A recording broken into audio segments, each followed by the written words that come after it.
coba kowe. Aja sesingilan kecacing iso. Aku lulan beneran Barat Madya. Manung kula karo wong Madyan kowe. Ulungku bareng kecacing nyawa Mas. Oh, ditantok dhewe. Nang papan kene, wong Barat Madya apa wong Madyan? Hah? Maju.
Panas.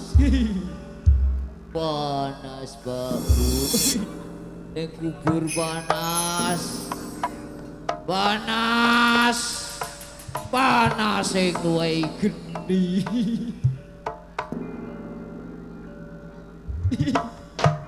Aku ora kuat. Mulane aku metu. Panas babu. Sugeng dalu.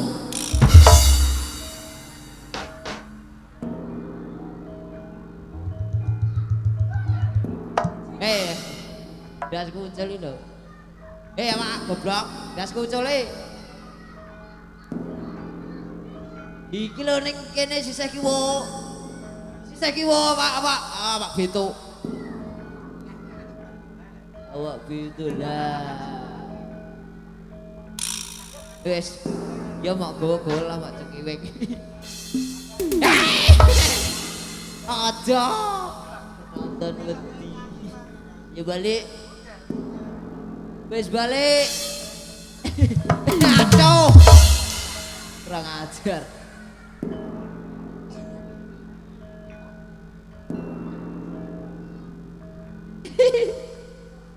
Aduh. Dasku ning dina. Aku di sini. Di sini. Ayo, wis diceluk malaikat Israel. Dadah.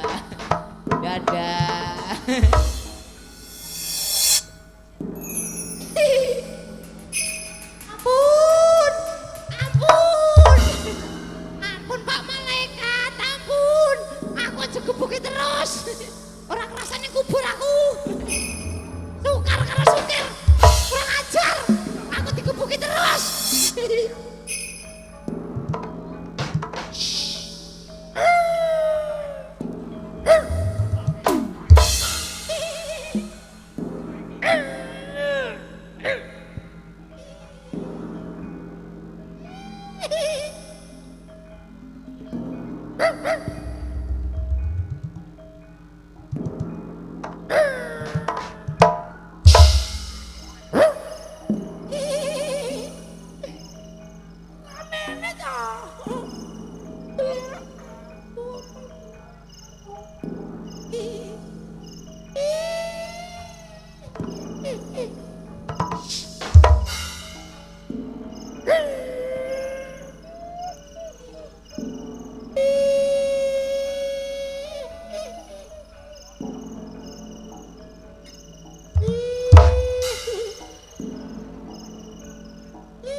Aku gak mau ngisor.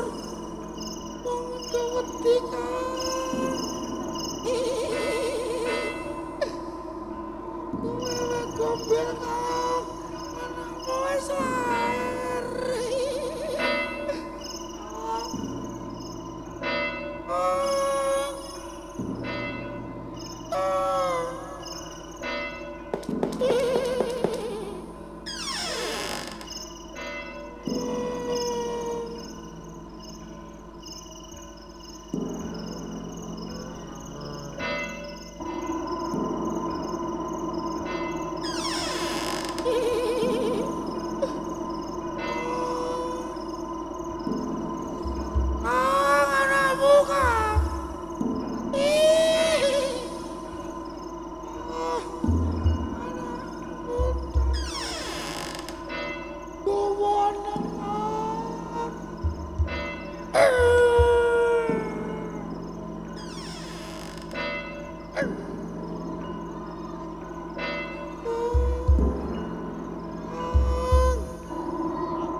Aku medun kono.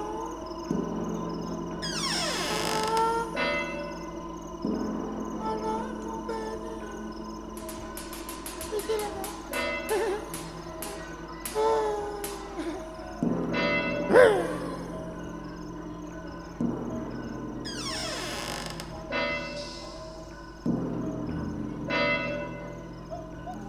Dua rambutnya.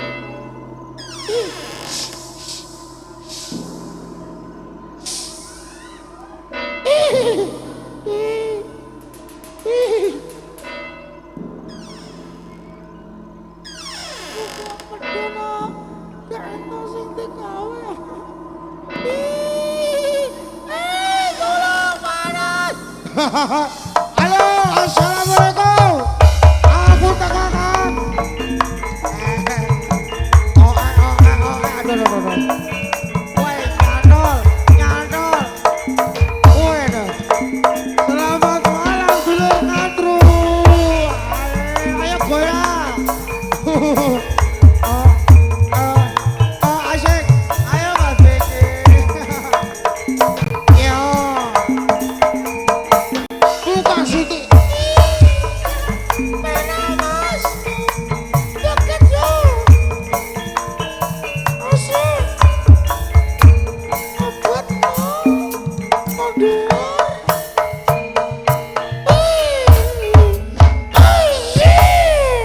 Mundur rambut to. Assalamualaikum. Kowe ku nek ngomong bari kok ngono pola Dik. Lah piye?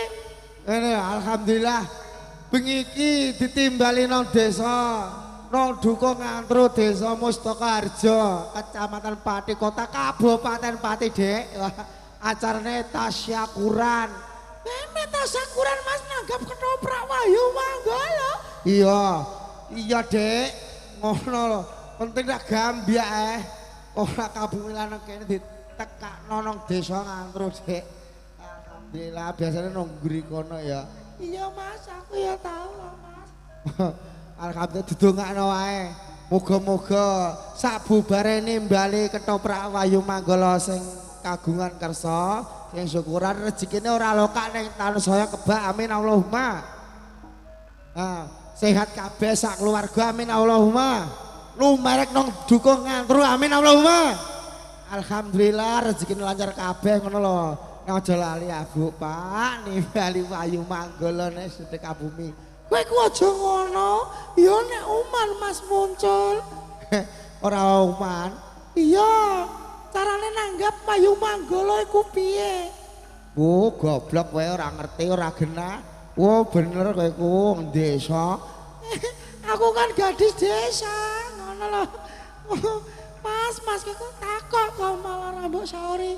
Gampang nimbali Wahyu Manggala iki gampang. Ketoprak Pati Bumi Minatani ya. Pimpinane Bapak Mogol saka Desa Tanjung Sari, Kecamatan Jakenan, Kabupaten Pati. Nek nanggep gampang langsung ditelepon nomere iki lho, Dek. Pak Mogol lho. Toprak Wahyu Manggala 081 Mas 228 lanjut Mas 128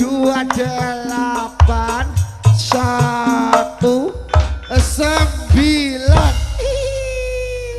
Iku Mas ya nomornya Pak Mogol. Iya Dek. Ketoprak saka Pati Mas sing paling jos lapune titik-titik sone herek ya Mas sone gemandul Mas. Sono kok gemandul ya piye son terbarunya Wahyu Manggala apa jenenge WM Audio.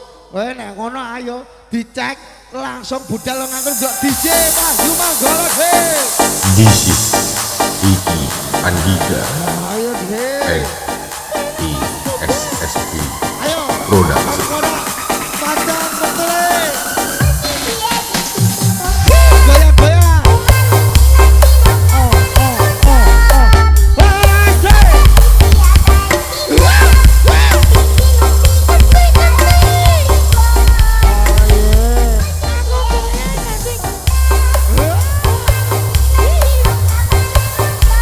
Wahyu Manggala lagi WM Audio WM Electric RHS Diskotek Abang Channel Haji Pratikeno. Terima kasih Mas dukungannya. WML Wahyu Manggala Pergonto semangat bro. Terima kasih supportnya Wahyu Manggala.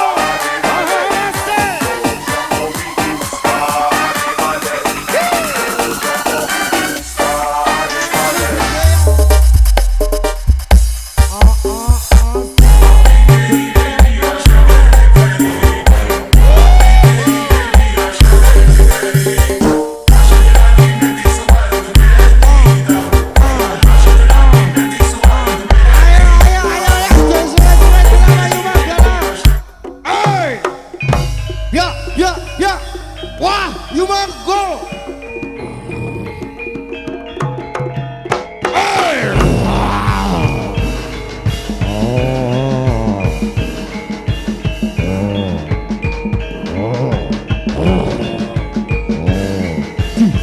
Gelundung. Wah, si. Gelundung ada.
lajeng rames.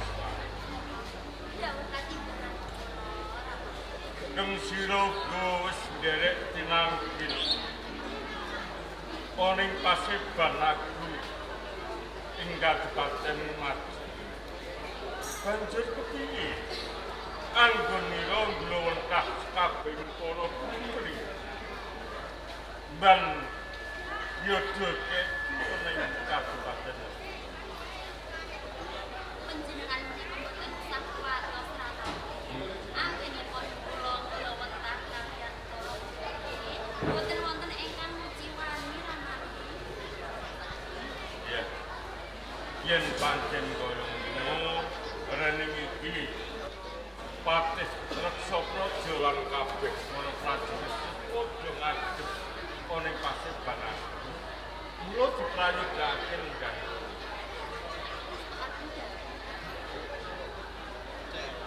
Marang sira Patih Reksa Praja, nun kula Kanjeng Adipati.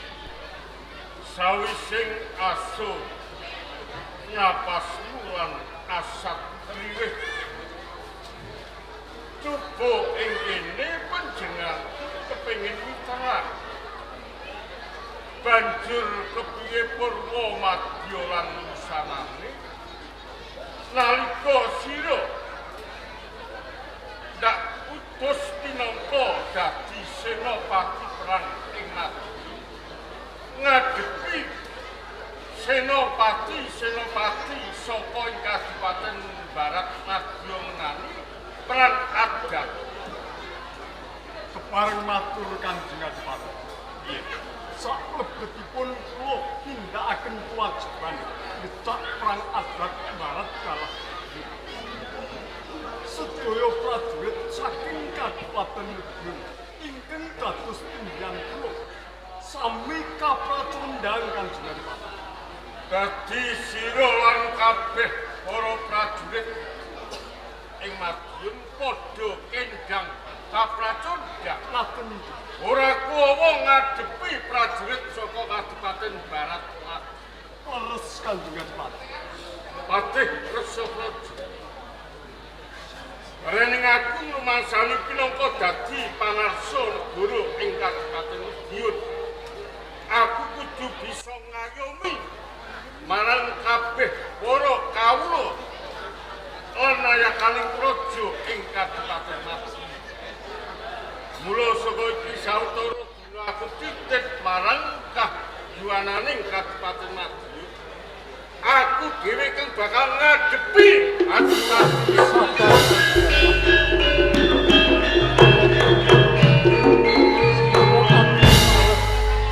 Matur tunggal lenggah wonten ing kursi gading Kampar Maisuna. Patih Reksa Praja. Noni Yo kene sira nyandhet apa kuwi dadi lekas. Yen ngono sira ateges ngiyas marang kasudiran kowe. nyuwun pangapunten sanget Kanjeng Adipati. Boten kula ngiyas dhateng kasudejan panjenengan. Kula ibarataken panjenengan menika salah sawijining tatsaka ingkang ageng. Bebasan ngobetaken petite mawon sampun nggoregaken jagat. Umpami panjenengan kelampahan madhep senopati pribadi menika kenging dipunwastani sarudini. Monggo ing Kadipaten Madiun menika tasih kathah sanget jago lirih bening ingkang tasih papan wonten pungan kencana. Monggo dereng nate panjenengan abar Kanjeng Adipati. Patih Reksa Praja. Sira ngaturake menawa ing Kadipaten Madiun iki ana jago wiring kuning kang wis kulina diabang nanging durung nate diajokake sajroning palagan. Ngaten Dosa apa ingkang patut panjenengan wisuda pinangka raja senopati. Saking pambiji kula boten sanes tumenggung Brajanata Kanjeng Adipati. Tumenggung Brajanata Menika leres. apa kira-kira sira bisa ngiyakinake yen tumenggung Brajanata ing mengkone bisa ngentasi gawe uga bisa nggulung bandera ana ing barat. Kula yakin sanget mbok bilih tumenggung Brajanata ingkang badhe saged mungkas sukarya kanthi kaya ngono prajurit. Kalah sawise. Imbalono gustimu tumenggung. Sangat angin kula.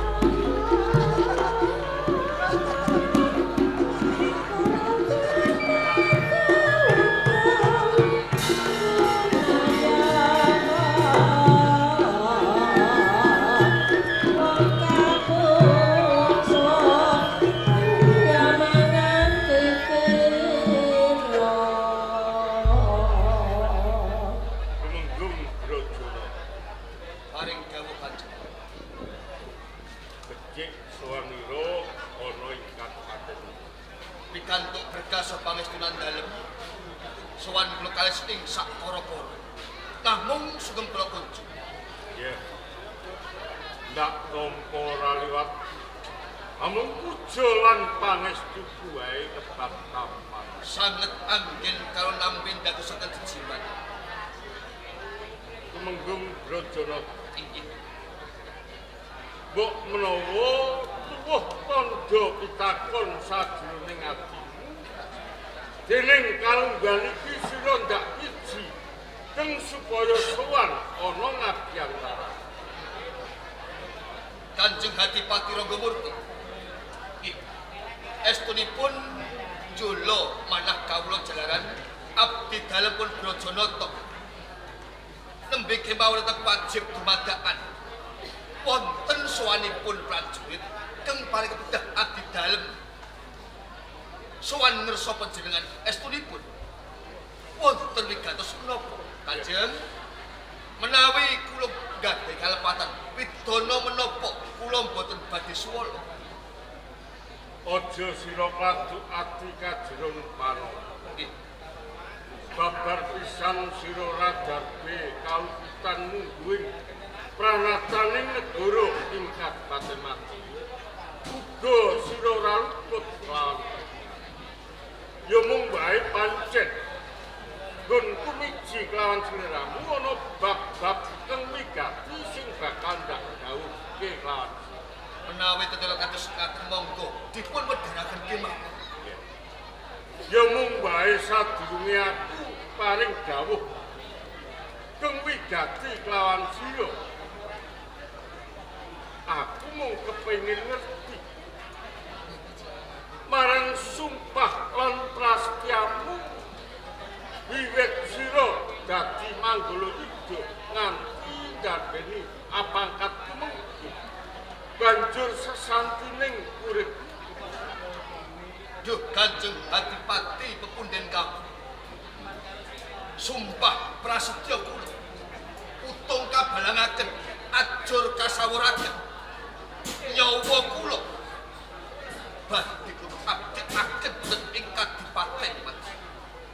Lair batin Tulus lahir batin. kena ndak percaya. Menawi abdi dalem singkar ing janji gantung wonten ing alun-alun. Bagus. Yo kaya ngono kuwi watak ing prajurit. Ngerti yo Brajanata. Yen kalungguhan iki perang adat Madiun lawan Barat iki durung ana karampungan. Nyatane campur yuda prajurit ing Madiun kang ditinggi dening Patih Reksapraja iki padha kendhang kapracunggan. Mula kanthi sira ndak iji ing kene sira bakal ndak paringi jejugan. Sira bakal ndak pinisuda pinangka Senopati Agung ing Kadipaten Madiun ngadepi Senopati lan prajurit saka ing Kadipaten Barat. Apa sira saged?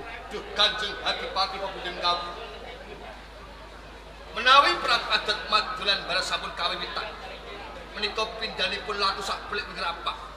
Menawi boten enggal dipun brasta ateges badhe ngombrowo mila kanthi menika kalamun Kanjeng Adipati Rangamurti sampun paring dawuh kalamun abdi dalem kaparingan sekaring nunci madeg Senopati Prawata ingkang Kadipaten Madiun menika boten nugraha kang paringaken dumateng nanging sesanggepaning ampratsana. Yen ngono prajurit, padha seksenana kalungguhan iki. Aku minisuda pinangka Senopati Agung ing Kadipaten Madiun. Ora liya tumenggung Brajanata.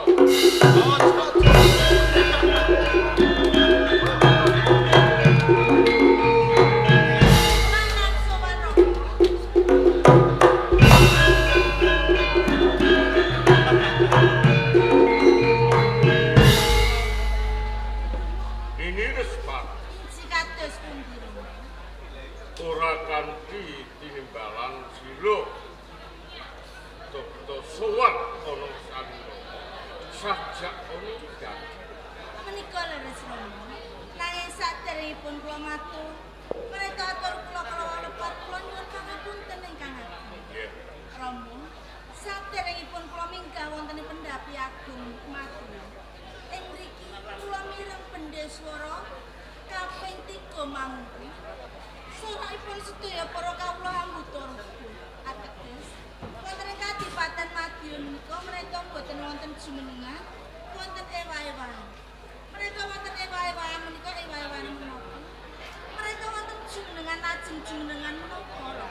Yen Respati Inji. ngerti yo. Lagi wae Rama aminisuda. Minangka Senopati Agung ngadepi prajurit-prajurit saka barat merga perang adat durung ana kerampungan. Ora liya kendak siji pinangka dadi Senopati Agung ing Kadipaten Madiun. Amung pamanmu Brajanata.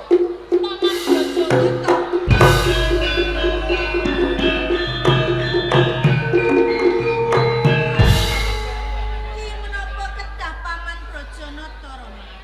Monggo panjenengan menika ugi anggadahi putra sinaos sapa menika awujud pawesti. Nanging kula menika wanitanipun prajurit. Mereka majeng wonten satengahan kono kula mboten badhe minta. Jur kan. Kula ingkang badhe ngadepi Senopati saking Kadipaten Barat. Nini Respat. Inji Rama. Rama go percaya senajan sira wanita-wanitaning prajurit uga wis prigel ngenani bab olah kaprajuritan. Uga duweni aji jaya kabudayaan. Nanging Respat. Jroning perang adat pamanmu Patih Reksa Praja wae ora kuwawa ngadepi Senopati ing Kadipaten Barat. Apa meneh sira wijining wanita. Alpa sira mentang-mentang kaya Gandiwa, malang-malang kaya Arja. Sira ki sawijining wanita. Ora bakal kuwawa ngadepi prajurit lan Senopati ing Kadipaten Barat. Nanging Rama, sinaos ing mangkenipun kula menika pejah wonten setangipun palagan. Ing mriki kula boten badhe ketun lan kedung jeleran menapa. Pejah kula kala wau ngrukepi bumi kelahiran kula wonten ing Kadipaten Madiun. Ini tubuh Ciramane, dile aki. ini Respati. Kabeh sing dikandha kelawan ramaku jenenge peperangan kuwi kejemlang penges. Nah. Senajan to sliramu kuwi ya wanitaning prajurit. Nanging mengko yen ana besete awakmu, ana besete kulitmu, sapa sing bakal kelangan? Mesti wae ibu lan Rama. Lah, kuwi Nyuwun bener. pangapunten. Ing ajeng kula sampun matur wonten ngarsanipun Rama. Bila mereka kula pejah wonten tengahipun palagan kula boten badhe ketun lan kediwu. Mila Rama dalah. Pareng boten pareng, gelar Senopati badhe kula suwun pareng Rama. Ojo ini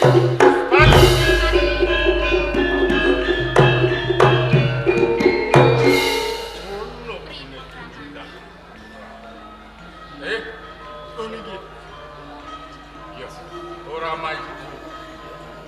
Senajan kepiye wae jeneng Respati iki jiling wanita ning wanitane Prabu. Pancen ingkang dipun kulat nggih jenengan Pak. Nanging tumungkung Duryudana. Rening sira keng kajibah pinangka senopati. Wiras pantes ndakno putraku Respati. Aja nganti dheweke disiki ngadepi prajurit saka barat. Luwih dhisik kowe sing bakal maju ngadepi para senopati. Pangestunan dalem nuwun kepareng nyuwun pamit. Pindah.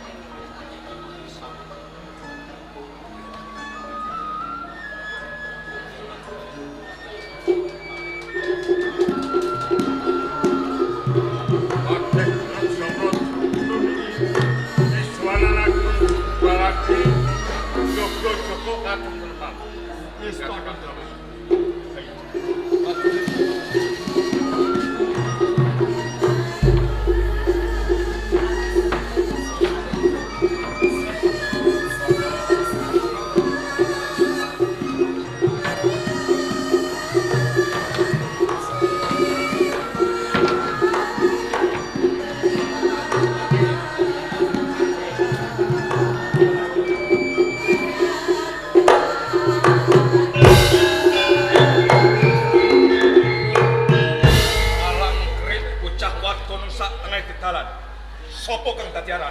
Aku Respati, senopati saka Kadipaten Medion. Sabanjure kowe sapa? Indropati. Patih ana ing Barat Madiun. Dadi kowe kang aran Indropati. Pancen bener. Patih saka Barat Madiun. Yo. Ndak jaluk kanthi banget. Kowe lunga saka Kadipaten Medion. Respati. Kowe pawan manito. Cetha yen wong Medion kae kentekan senopati lanang. Indropati, aja ngino. Senajan to aku salah sawijining wanitane prajurit, yen to mung ngadepi kowe lan kowe kabeh aku ora bakal mundur saja. Yen kaya ngono ning papan iki buktekno Respati nggih.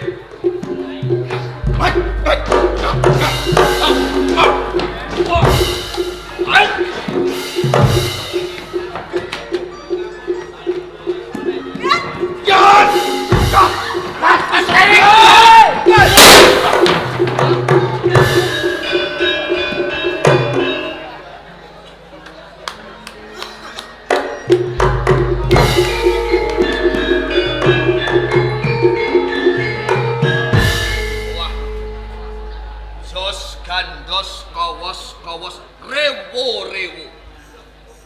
Kula mangertosi pranjangipun Sang Putri Respati ngadepi tiyang-tiyang ing Kadipaten Barat kados dening banteng ketaton.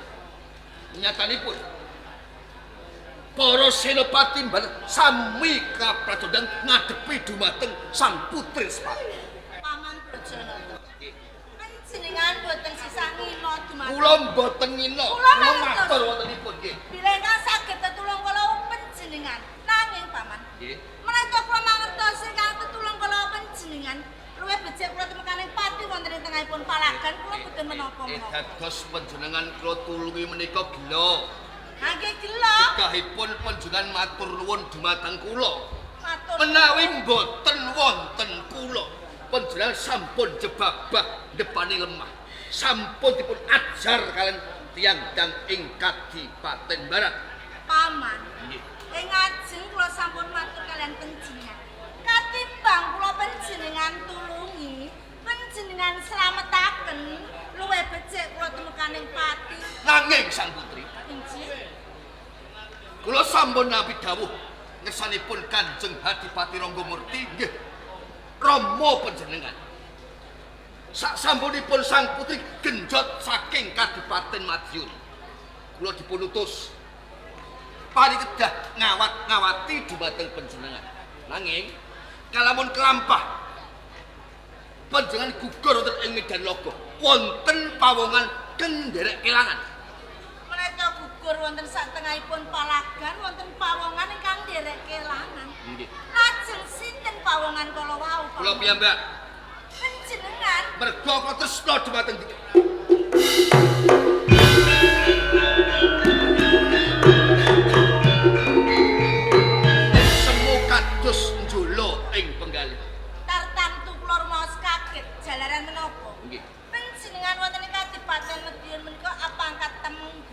ngertos. Lah kok panjenengan wani-waninipun nembung tresna kalian kula, Paman. Kula boten saged nampi katresnan panjenengan. Napa sebabipun? Kula nembung tresna wonten sak kamenika kados ngaten jalar. Kula nanem tresna menika sampun sawetawis wedal. Ngantos kula tak rewani dadi Jawa Kasek. Jawa tuwa bebasan. Kula niku ngantul tresna panjenengan tumanten. Penting menika lho wedal kula. Kula blakakaken isen-isine ati kula. Nanging kula boten ngetaraken sedaya kono wau. Yen napa kula boten saged nampi katresnan panjenengan. Kula boten tresna. Dasare apa? Dasare ya boten tresna. Witing tresna menika jalaran saka kulino. Alamun sang Putreswati. Wedal sak menika boten tuwuh tresna dumateng. Nanging kalamun boten cedak lan cedak kula pinten banget betul tresna. Jalanan saka kulon namung menika tresna jalanan saka kulon. Tresnanipun kula boten saged.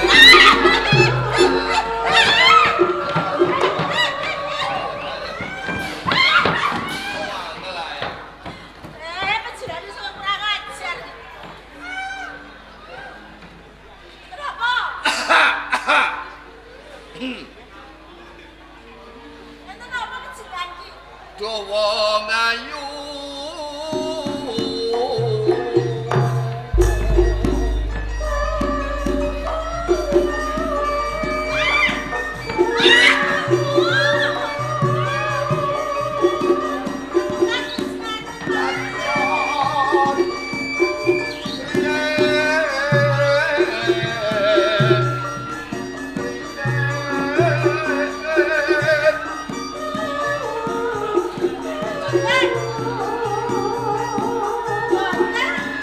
Netra kocak ler kadya berian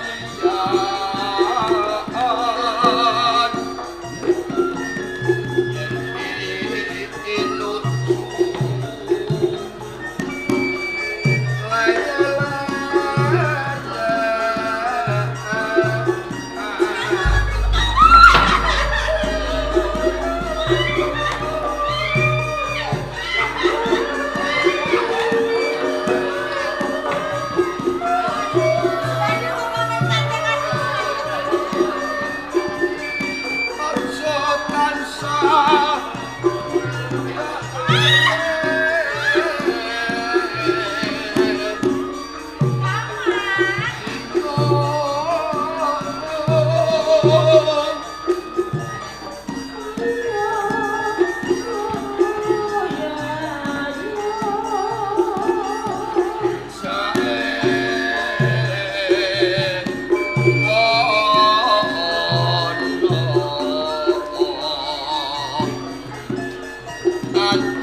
ora pedhot piye wong ning mburi aku kaya peceren.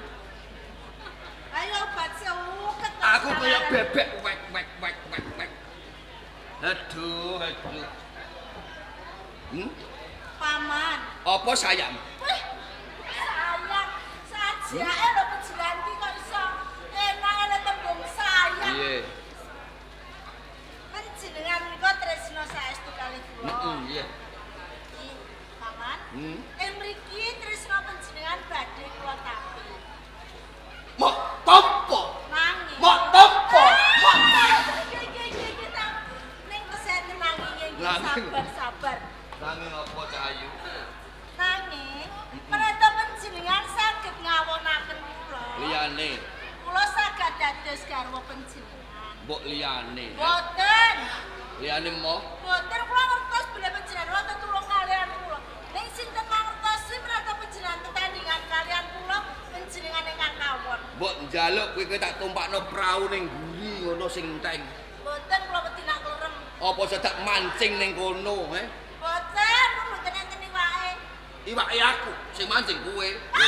Piye? Boten. Panjenengan kantor sagah napa boten? Penjalukmu kowe gelem dadi bojoku Meneta panjenengan. kalamun aku tanding karo kowe, Inci. kowe bisa ngalahake aku. Menika leres. Tak turuti.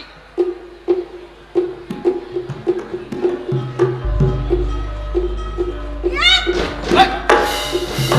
Hei! Ayo.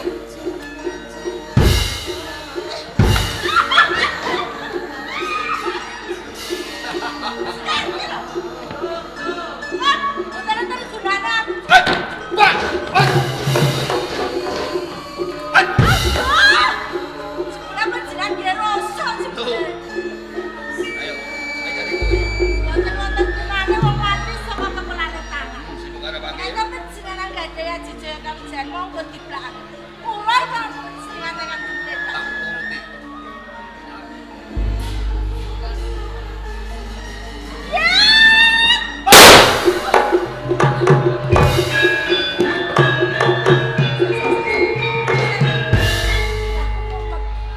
Laku mau sikilku kok lemes.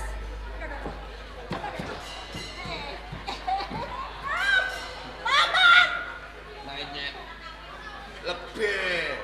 lebih. Atau ini Lah panjenengan namane napa kalian kula? tak Sikil tamani kula lemes. piro berat tetamakin dasmu. Kalau tak tambah dasmu lebutan bukan. Panjenengan nantang kula ya ora wedi. Ayo ngadeg kok. Ngadeg. Kok bener sakit ngadeg, Mama. Saiki kowe wis kalah karo aku, gelem dadi bojoku apa ora? Yen ora gelem tinggal lunga. Ampun, Mama.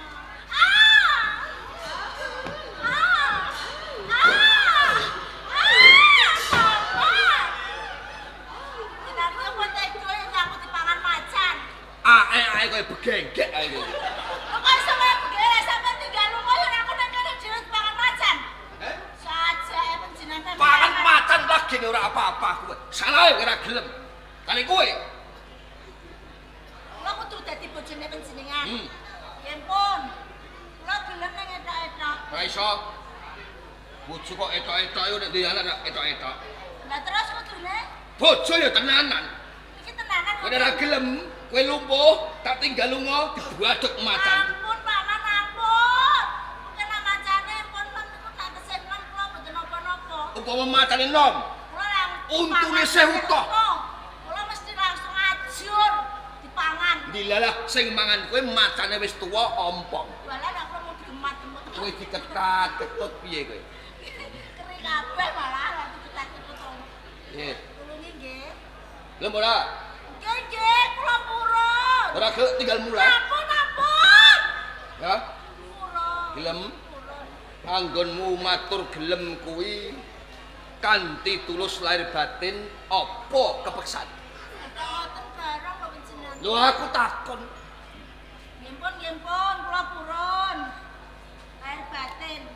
Timbang kula lumpuh dimut macan. Ya tak mut aku ya. Tenan? Nggih. nuwun. Ya. Wonten nami. Adek. Saestu. Ya. Nulungi ya. Ah, Lah sampean nulungi gelem napa mboten? Walah. Wong jarene calon bojo. lebih. Jare calon bojo purun mboten? Jangan nulung. Aduh. Jenengan nulungi alon-alon. Pun Iya. piye paman matur suwun. Apike cah. Ngono tok. Lah pripun jeneng ditulungi niku nangge saene matur nuwun. Ya, Lah nggih pun matur nuwun. janjine piye? Janji. Kalamun kowe singlar ing janji, ora gelem dadi bojoku kecilaka lho. Kula Heeh. kedah dados bojo penjilingan. Iya, Ngladeni penjilingan. kudune. Ngoten nggih. Iya. Kula apusi.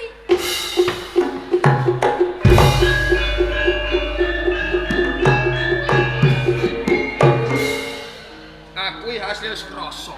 Arep diapusine ora apa-apa. Dina iki kowe ora gelem. Jam iki kowe ora gelem. Tak enteni jam 12. Kowe jam 12 kowe isih ora gelem. Tak enteni jam 3. Jam 3 ora gelem ketoprak bar.